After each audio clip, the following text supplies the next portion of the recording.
to Hell Hath No Fury. Thanks for joining us again as we dig our noses into history and regale the tales from some bad bitches and keep them alive for future generations. I'm Kay and this is Elle. Thank you for that spooktacular introduction, Kay. Halloween may be behind us and Christmas fast approaching, so in the spirit of things, do we have some presents for you this week? Spooky spectres and garish ghouls run amok throughout our fair isles, mostly thanks to us being invaded and conquered and all slaughtering each other in the name of some lord or king or whoever for a millennium, giving us more Some ghost more than stories than you could shake a stick at. So, without further ado, let's begin. So this is the story that I've wanted to tell since we started this podcast. It's a ghost story, but it's also a lot more than a ghost story. So okay. Intrigue. Story, yeah, so much intrigue. She's a bad bitch. The story I'm going to tell tonight is that of Dorcas Kelly, colloquially known as Darkey. As what? Sorry. Darkey Kelly. Darkey Just Kelly. like a nickname, yeah. Alright, okay. It's a good one for a ghost. Yeah. Because it's dark. Because it's I suppose dark. it actually could be quite bad. Okay, so this is a fascinating story. Honestly, I'm really delighted to be able to tell it. The woman was a powerhouse, and you'll see why. It's said that her spirit still lingers in Dublin today, and she's well known as the Green Lady who haunts the grounds of St. Auden's Church at Cormarket in Dublin. But she can never go in there, and I'm sure you'll be able to see why that might be the case by the end. She's never go in. She's never seen in the church. Oh, that's so sad. She just lingers around the grounds. Think of all that lovely mass she's missing out on, and all choir and the bread. Yeah, that bread. I mean, come on, that's all you go for, isn't it? Bit of blood and a bit of body. What would you do without a wafer? Right. I mean, they're delicious. Oh, she's not missing nothing.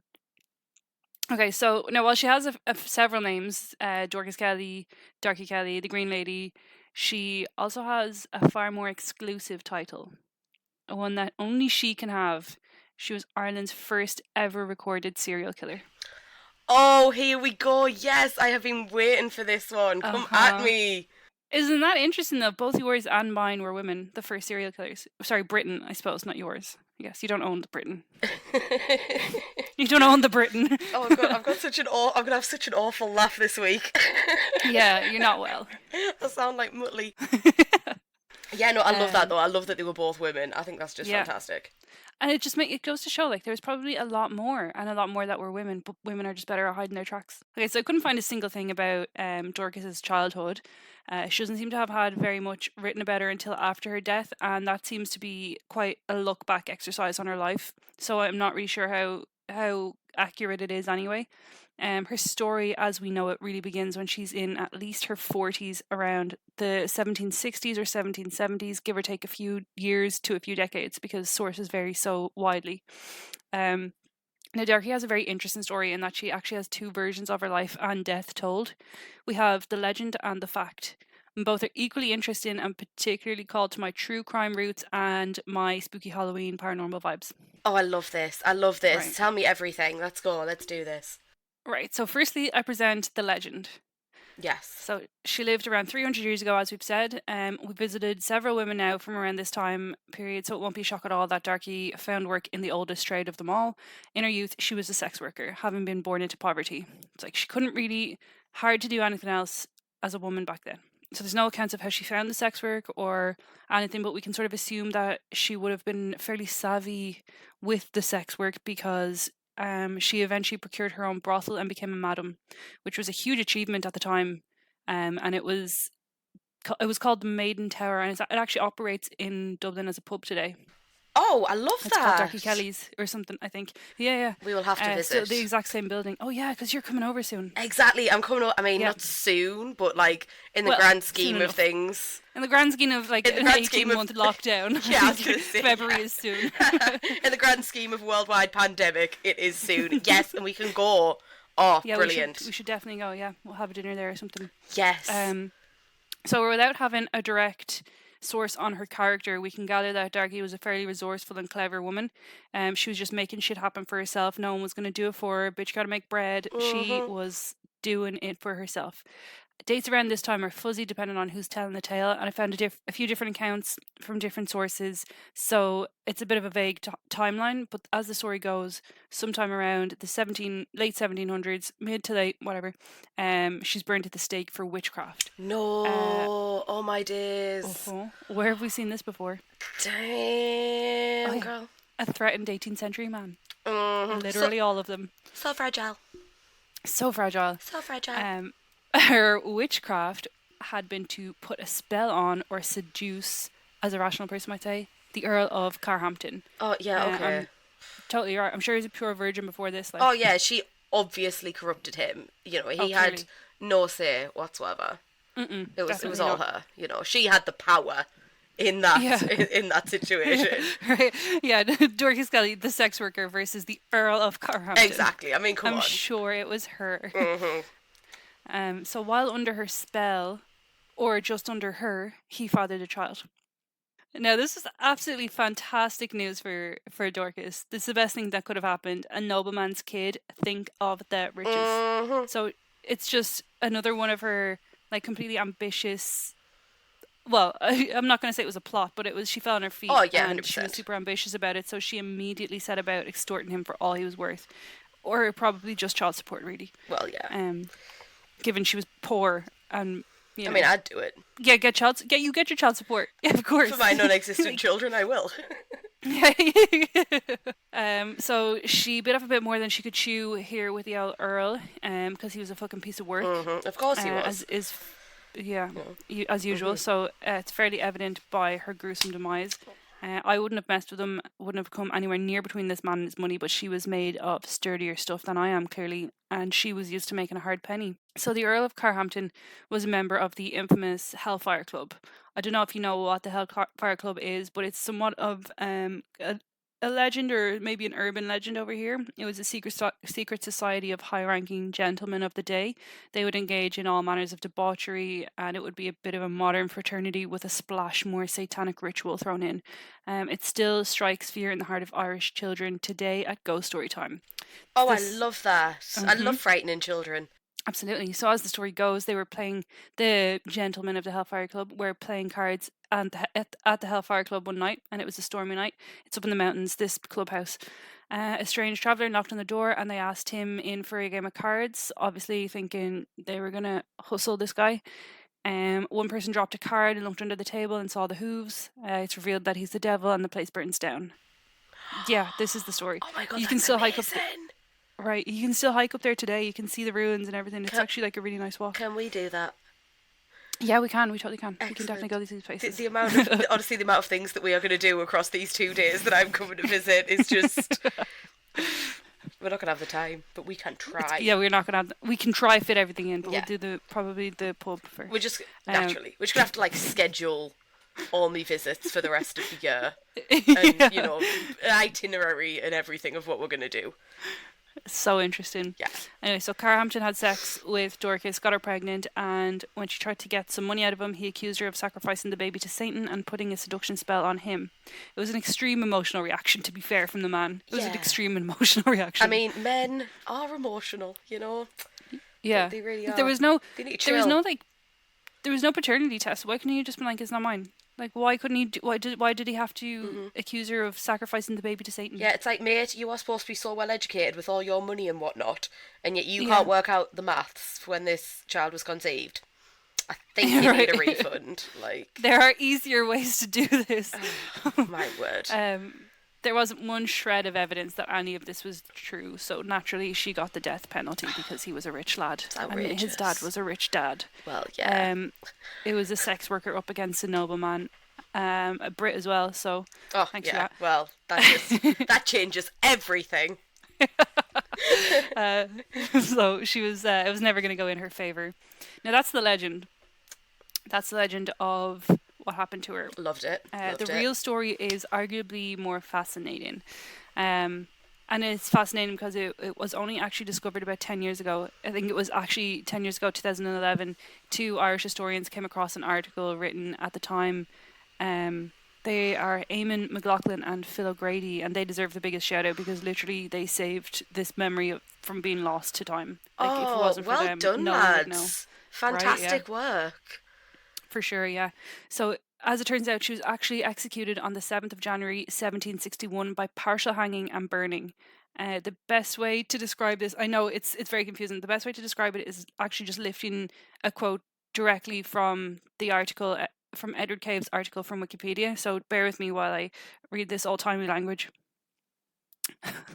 She was placed on a stool or something more than 2 feet high, and a chain being placed under her arms, the rope around her neck was made fast to 2 spikes, which, being driven through a post against which she stood when her devotions were ended, the stool was taken from under her, and she was soon strangled. When she had hung about 15 minutes, the rope was burnt, and she sunk till the chain supported her. Forcing her hands up to a level with her face, and the flame being furious, she was soon consumed. The crowd was so immensely great that it was a long time before the faggots could be placed for execution. To me, that kind of all sounds like an execution. It sounds absolutely wholly unnecessary. Yeah. It's humiliating. It's human. You It's know, insult to injury. Yeah. It is, yeah. That's It's what like they you're were. not just gonna kill this poor woman. You're gonna do all of this to her Yeah. as well. Like people, I mean, people still are awful. We know this, but back then, Vicious. brutal, vicious, savage, like Now, awful. I won't claim to understand the whole passage, but it sounds grim as fuck. Yeah, grim as fuck. And grim as fuck. I read on Fringe Rebels WordPress that in her place a man would only have been hanged, and that only she, because she was a woman, got the additional burning. And again, we've seen that before in our Alice Kettler episode when a woman goes. Yes, So when a woman goes beyond the restraints of propriety, they're punished more severely because the thought of them rebelling at all is so much rarer and is such a bigger threat to society. Yeah, Which is, we've seen that time and time again. It's like, why can't you just accept that women can be arseholes too? That's true. Yeah. Okay, you don't have to punish them More. Yeah. You know, it's your own perspective that makes you think that women aren't as bad as men. If you actually just opened your eyes, you would realise that they aren't the fairer sex. They're just equal. They're equally bad many times. Exactly. You know, everyone's awful. I don't care what gender you are. You're awful. Yeah, that's true. And so I seen a meme today, and it was, it said Jeff Bezos was so rich that he could give everyone 1 billion and still have several billion left over. So why doesn't he make it make sense? And I was like, it does make sense. Like, because if Jeff did that, Jeff's pot of however many billion he had would be worth far less if we all had a billion. Economics doesn't work like that, but neither did women's rights back in the day. They needed someone to be subservient to their power so that they could hold more value. And it's still going on today. And I know you're thinking like, oh, women are equal now, they have the vote, they have all this, they have that. But that's just not the case. On the face of it, it looks like everyone is a lot more equal, but we've just found far more shady ways to maintain the imbalance of power. So like things haven't really changed that much, only we can't really burn people at the stake. Yeah, like anyway. if we still could, then, you know, they definitely still would. Absolutely. It is very surface, it is very superficial. Yeah. You get so many people saying like, oh, but everything is equal now, so everything isn't equal now. And it's not even just women, it's other cultures, and it's anything that like a Western society can oppress, they will oppress because it makes their power a lot more valuable. So Did why you wouldn't see they? recently, you know, like France have always been a bit controversial in terms of secular versus religion and Sure. how, particularly against Muslims? Islam, Yeah. they have now banned burqas, niqabs, hijabs, whatever from being worn in schools, full stop. And it's like, look, you're presenting this argument that all these Muslim women who cover up are being oppressed. They're being told what to wear, so we're going to tell them not to wear it. It's like, by telling them not to wear something, you're still telling them. But then when it came to nuns and the habit, different story. Completely different story. It was presented as like, right, Western religion. yeah. It's like, also, Muslim women can't cover up. Are you going to say the same for nuns? Are you going to say nuns have to take the habits off? Or no, because it was like something about a different devotion to God or something. And I was like, you're just being completely prejudiced against It is. Muslims, That's exactly what it is. It's just legislating against Islam for some reason. Like, just give them the fucking choice. If they want to wear whatever they want to wear, just let them do it. Like, I love how they're like fighting fire with fire. Like, exactly. Like, you know, fair enough, some women are oppressed, of course, they are. Some are, you know, we can't say that they're not. But then, there are plenty who are empowered by it. Yeah, You know, loads. and who are you to say whether they're oppressed or empowered? Only they can know that, you know? I just, it really, really, I got really mad about it. Yeah, I mean, So yeah, I thought that's like a prime example of how actually no, there's still a lot of inequality out there. we've bashed religion again. We digress. We just can't Anyway, help it, can we? Dirty I know we heathens that really we can't. are. That's it. So the real reason Darkey was hanged, oh, sorry, Dorcas, was hanged and burned at the stake, is that during the course of an investigation into a missing shoemaker, John Dowling, on the 17th of March 1960, St. Patrick's, her brothel was searched. And her brothel was well known at the time for its hidden passageways. Probably a very big plus if you're doing something a bit illicit and want to ensure that you're not caught. If you didn't know your way around it, you would very easily get lost in the underground vaults. While searching Wow. these vaults, law enforcement at the time found 5 dead men hidden in a dungeon. In a dungeon, in a brothel. That is the greatest thing I've ever heard in my life. Shit I did wasn't not look sure where it was good. going, but 5 dead men in these underground vaults that turned out to be a dungeon beneath a brothel. Oh my word, be still my heart. Oh, fantastic. So, Go on, the Dorcas. right, so shit did not look good for Dorcas. She was Oh, 100% getting the jeez. death penalty for this. There's no Oh fucking, yeah. there's That's no, not okay. Like, no, that's not okay. You can't murder 5 men in your brothel, Dorcas. Like, that is not okay, hon. no, No. you No, cannot, you thank you. cannot. So back then, criminals, especially those burnt at the stake, weren't exactly afforded burial for their sins. This didn't go well with Dorcas's community at all. She was hanged and burned, just as described, on the junction of Fitzwilliam and Bagot Street in Dublin to a massive crowd, as described. The local sex workers of the area rioted, took her remains back to the brothel for a week, and this was a big deal because it wasn't allowed for anyone who was executed to have a proper send off like this. Mm-hmm. 13 of them were arrested and locked up for breach of the peace. 13 women. Wow. So here's my theory, right? Was Dorcas really a malicious serial killer, or was she a bit of a hero at the time? Because we already know she's smart. We know that the legend of accusing her of witchcraft was a gross embellishment of her deeds, and what's worse, in the 1700s, than a Satan worshipper, a seducer, and a baby killer. They trashed her. They trashed her reputation. So these 5 dead men, are we to believe they were killed in an extortion attempt? Like, is that what the previous extortion was leading us to believe? Because I don't think she wouldn't have been able to see the consequences of going up against a man in a society like this as a sex worker. Mm-hmm. And the sex workers rioting at her funeral pyre would lead me to believe she was somewhat of a protective figure for them as their madam. They are That sounds upset. pretty accurate. They're quite upset. So maybe those 5 men were like Yeah. threatening her girls or robbing them or any number of things. Who knows what they could have Who knows? done? It's You know, too long the ago. dirty dealings and shady actions that went on in brothels. Exactly. You know, It's some of those girls were treated terribly. You absolutely, know, yeah. So and yeah, it's I too wouldn't long surprise me ago. as their We'll madam. never You know. know, So it no. could be that she was just a woman thriving and supporting other women in a society that was consistently fighting against them, or she could be a Hmm. malicious killer. Who knows? Who knows? And that's it. Who Who knows, knows? man? That's Dorcas. That's Who Dorcas Kelly. knows? Damn. Her grave is still in Dublin That as well. was. Oh well, that's obviously on the must visit list now as well, isn't it? Oh, I'm gonna have such a busy I time. know. Yeah, but no, that's just absolutely crazy. Like I loved the legend. I thought the legend was great, Right. but at the same time, as you say, like the facts, there's nothing stranger than fiction. And I often think like when there is like legends surrounding people versus facts, it kind of does them a disservice to Yeah. lean more towards the legend Yeah. than the actual facts. Totally. Because And I do. I wouldn't be surprised if it was her just protecting herself and our could girls. be. It really could be. Because You sure, know? she spent her whole life that we know of as a sex worker from her youth. She got a Mhm. brothel, and who knows? Maybe in her head she was like, "I need to make things better for the women of Dublin." Mhm. Maybe that I was her need to purpose. protect my girls. Yeah. Yeah.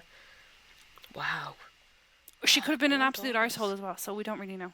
Oh, she could have. Yeah, she could have been a total dick. Yeah. Like she could have robbed them or anything. Yeah, she could You have been know, like who she could have been like Kathy in East of Eden, who was just like the worst brothel owner in the world, like an absolute psychopath. Yeah. And we'll never know. No. But no, that was fantastic. Thank I you. thoroughly enjoyed that story. I've been wanting was that one for a long time. Yeah. Oh, my story this week's not as not not really on the same page. Oh, okay. I got a little bit sad writing mine. It Oh made me feel a little no. bit sad. Okay. But trying to decide on just one ghost story for this week was so hard because Northumberland is home to more castles than any other part of England. So naturally, we've got so many ghost stories that England's most haunted castle is actually in Northumberland and all kinds of stories. So I thought, that'd be me starting point because everyone loves a good castle ghost. Don't they? Then, Last week. yeah, just to revisit that for everyone who's just recovered from the nightmares. But yeah, then I remembered the ruins of an abbey in a small Yorkshire fishing town that I thought I would visit instead. So the location of this ghoulish gal is notoriously popular with the spooky community thanks to a chap by the name of Bram Stoker. No. However, Whitby itself has actually stood far longer than Dracula has been around. It's one of those towns that's just got so much history behind it that I get, stupidly excited over. So I'm going to give a bit of a background, just as an homage to Whitby before we begin, because I love Whitby. I think it's goth as fuck, isn't it? So according to the internet, where I obviously get the vast majority of my material, Whitby was originally named Sinusfari by the OG Celtic tribe, who were in power along the majority of the north of England until the 1st century AD, when the Romans came along and were like, "Hello Britain, we rule here now." I was like, okie dokie, have at. You had to learn it from somewhere. Well, exactly. I mean, just wait. Following this, King Oswy, who was King of Northumberland, which was the greatest of all the 7 Anglo-Saxon kingdoms, just saying, had an abbey built, which began the first recorded settlement in 656 AD. And the founding of Whitby Abbey was apparently an act of thanks from this king after the defeat of Penda, who was a pagan king of Mercia. So the Christians were all like, "Woohoo, we defeated pagan king in Mercia, let's build an abbey," and everybody clapped. So at the time of its founding, it was founded to be what they call a double monastery.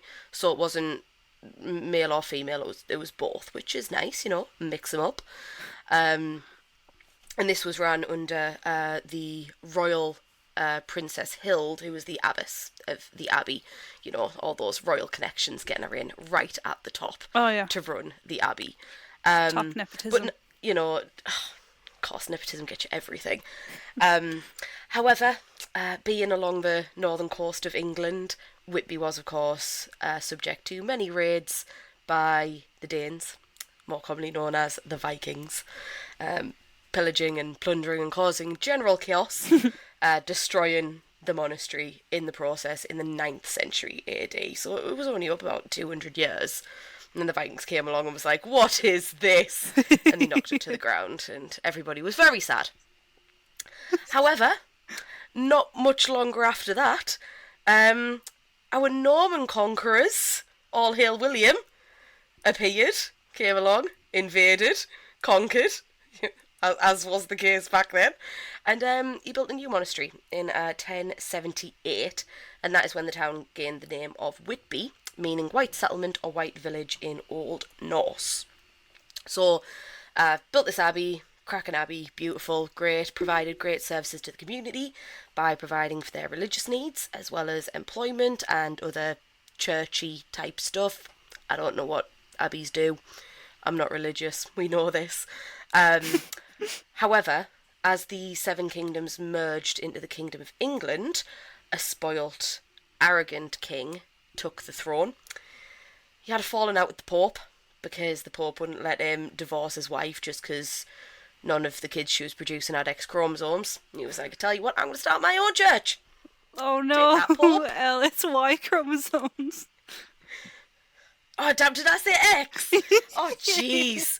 Oh my word, you knew what I meant. I'm poorly. Leave me alone. Yeah, that's true. It's just brain fog. Boys. Dude wanted boys. Wasn't getting him. Lad he was couldn't like, have "Your one." Pope."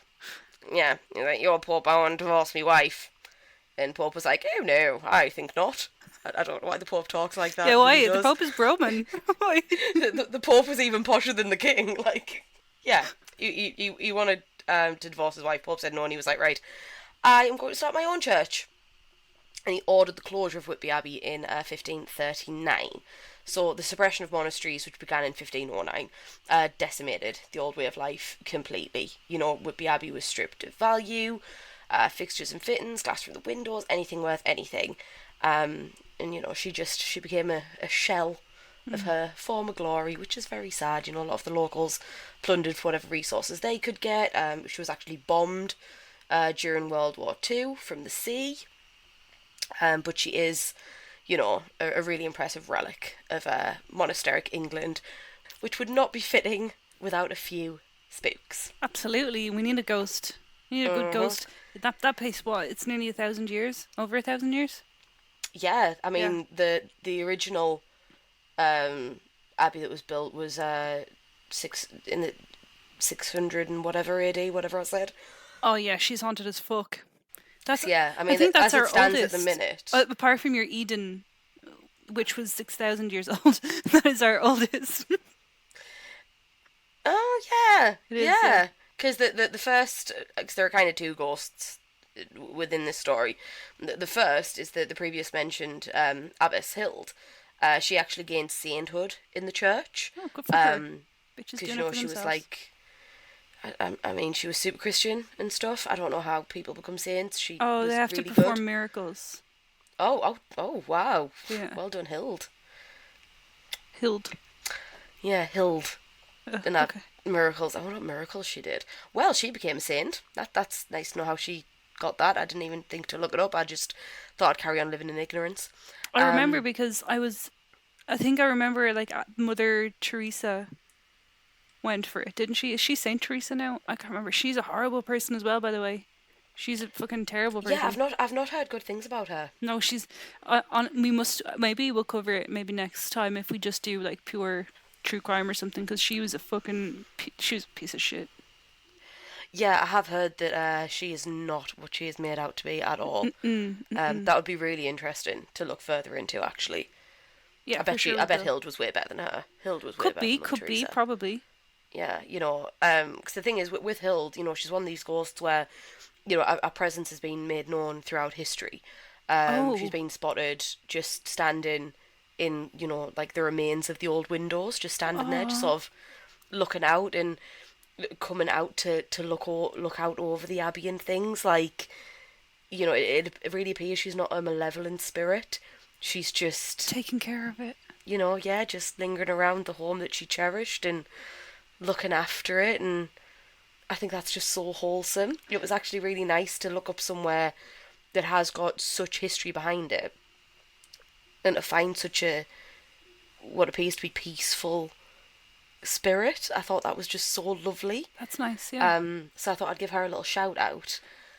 But being as go. lovely as she seems to be, I wonder how she would feel about Constance de Beverly. Oh dear God.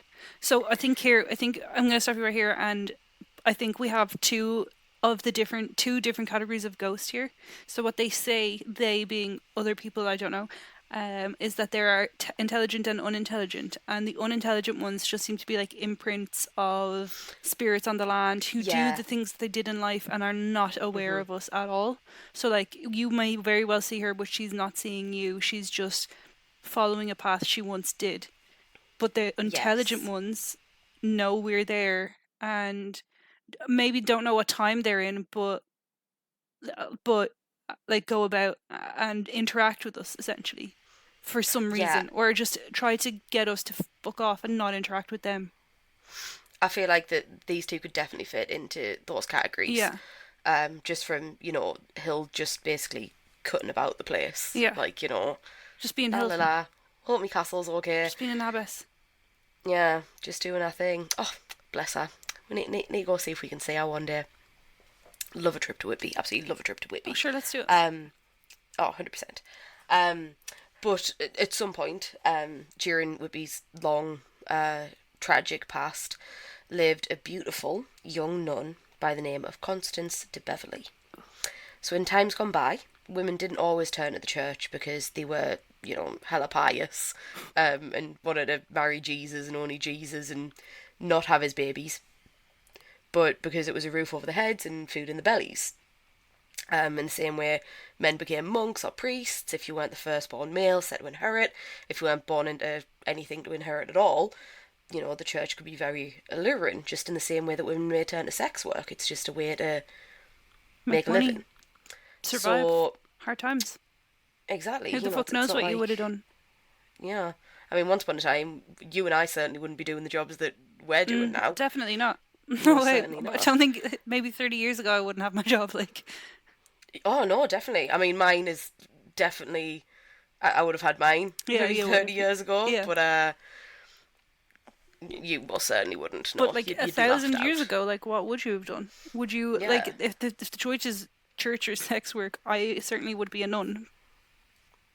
To be honest, I'd probably be a nun, because it's safe. Like, sex work then compared to sex work now is obviously still very dangerous. Yeah, of course, so dangerous. The protections aren't in place that should be to protect women. Well, not just women, just sex workers in general. Yeah. But back then, whew.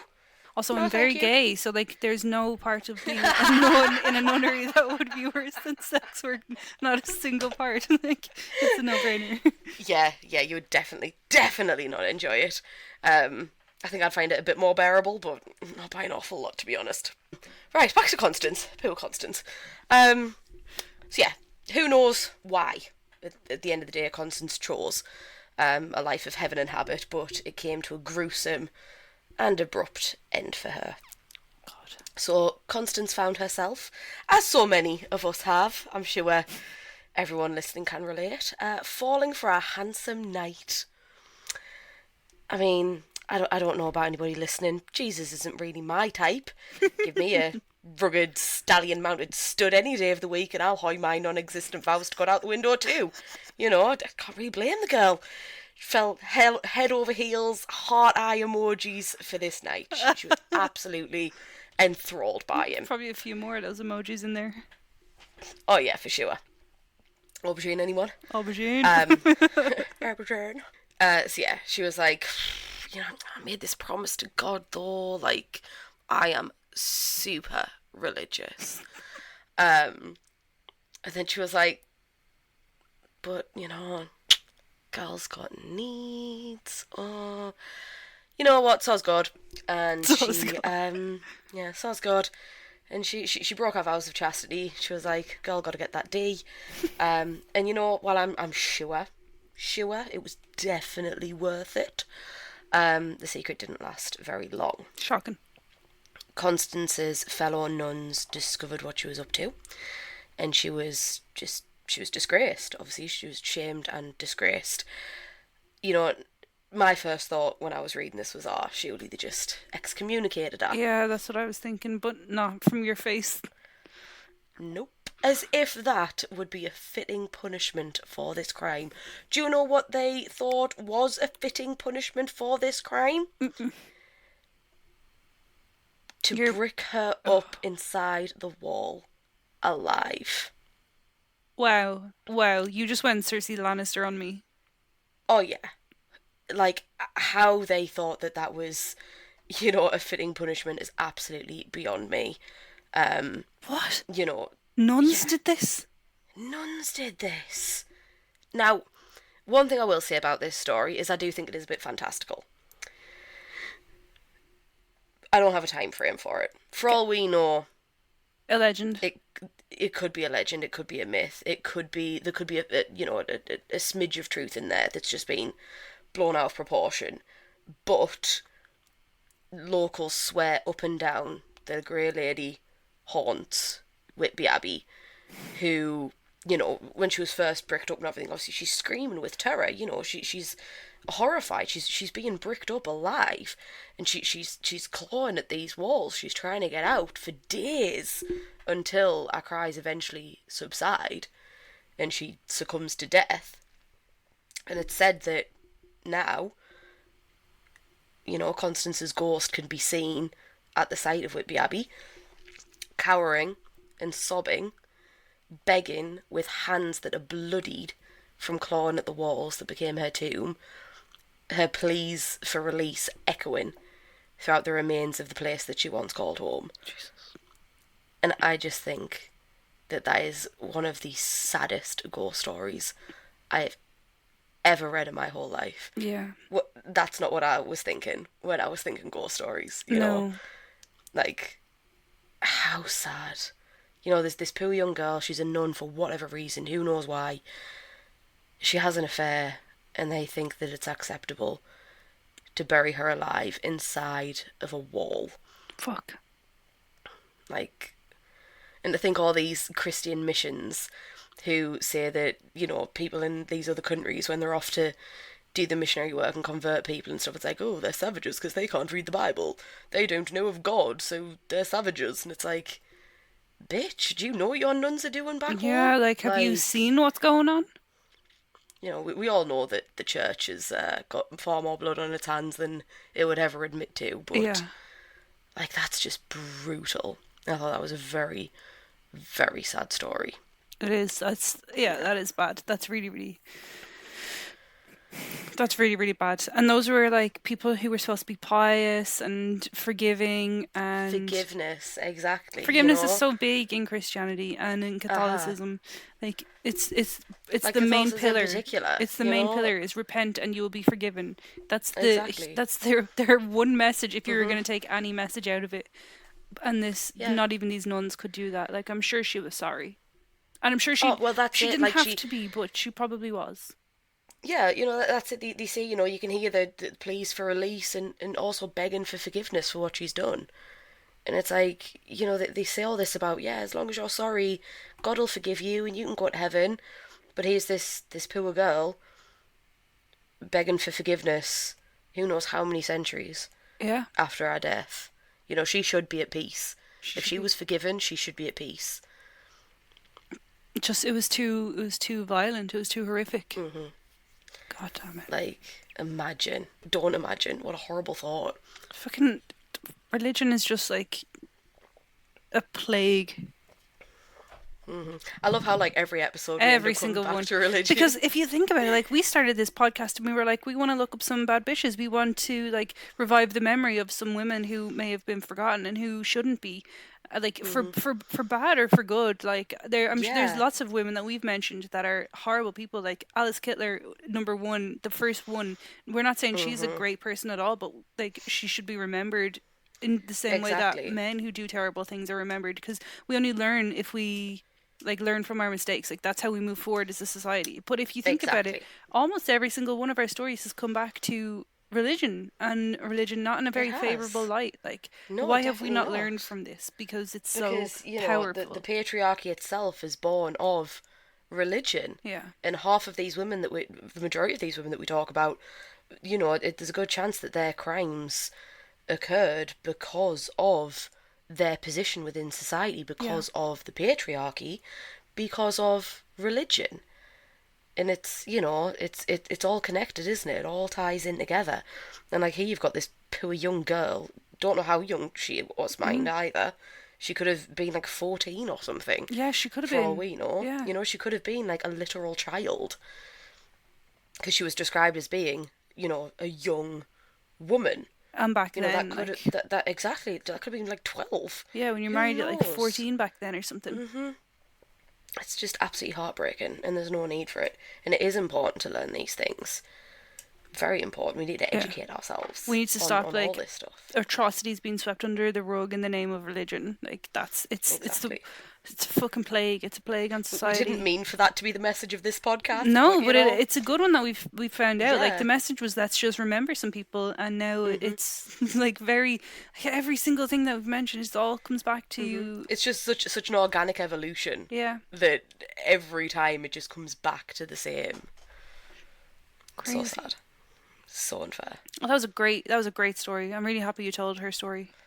Yeah, like, honestly, I got so sad when I was writing it. Because, you know, I write a lot more eloquently than I speak. Yeah. So I'm writing it, and I was like, oh, poor Constance. I bet it's so hard when I'm interrupting you all the time as well, though. Oh, it helps keep it light, though. Yeah. Like, imagine if you weren't interrupting, I was just telling this god-awful story. Yeah, it's like, sad story. You gotta have the lols peppered through it, or, you know, everybody would just be off to have a stiff drink. Well, thank you for joining us this week. We appreciate your listenership. Yes, as ever. Hope you enjoyed. Thank you for being here, and we hope that you've enjoyed the stories as much as we have, and you haven't got too sad over poor Constance. Or Dorcas. Oh, Dorcas. She had a terrible time of it as well. Yeah. None of them had a grand old time. No, I wouldn't wish Dorcas's death on anybody. There is a poem, actually. I'm going to forget who wrote it now. There is a poem that is said to have been inspired by these events. Oh. There it is. Walter Scott. Oh, yes. Very famous. So, there was a poem, Marmion, A Tale of Flood and Field. It's a historical romance in verse of 16th century Britain by Sir Walter Scott, published in 1808. I am just reading this directly from Wikipedia. But yeah, she is mentioned in this poem. And there is, dispute over, was it the poem that then set the urban legend? Or was it actually, these true events that inspired the poem? I like to think that it's the true events that inspired the poem, because it itself didn't come out until the early 1800s. Yeah. And this definitely happened a long time way before then. that, yeah. If we're talking about knights and things, it's more likely going to be like 16th century. I'll send you the picture. We'll pop that on our socials, because it's actually a very nice painting, to be fair. Yeah, I'll try get the... I'll put the poem up as lovely. well. Mm-hmm. Well, as ever, a huge thank you to our podcast producer, Anya Byrne Communications. I forgot for a second there. Who is outrageously helpful. Edits at least 700 minutes of giggles out of every episode. Oh, for real. And think of all the coughing she's going to have had to have edited out tonight as well.